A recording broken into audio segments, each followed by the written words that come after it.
প্রতি বছরই কিন্তু 5ই জুন বিশ্ব পরিবেশ দিবস পালন করি। তো এবারের প্রতিপাদ্য যেটা হচ্ছে যে ডেজার্টিফিকেশন, drought and land reclamation, drought mitigation. তো আমরা দেখি যে বাংলাদেশও আস্তে আস্তে কিন্তু এতটা ড্রাউট আমাদের ছিল না, প্রচুর বৃষ্টি হতো অনেক, কিন্তু ধীরে ধীরে কিন্তু আমরা ড্রাউট এবং ডেজার্টিফিকেশনের দিকে কিছু কিছু অঞ্চল যাচ্ছে।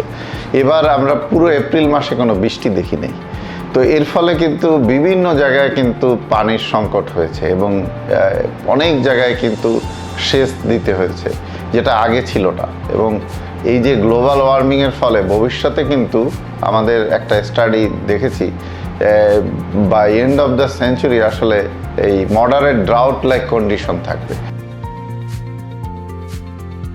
আমাদের উপকূলীয় অঞ্চলে লবণাক্ত পানির প্রবাহ বেড়ে গেছে এবং ওখানেও কিন্তু মানে আপনার নন স্যালাইন ওয়াটার, ফ্রেশ ওয়াটার পাওয়া কিন্তু দুষ্কর হয়ে যাচ্ছে।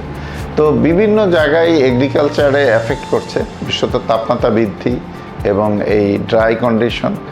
ল্যান্ড রিক্লেম করা কিন্তু এত সহজ না। একবার যদি লবণাক্ত পানি ঢুকে যায়, এটা কিন্তু 2 থেকে 3 বছর লাগে, কোনো কোনো ক্ষেত্রে 5 বছরও লাগে।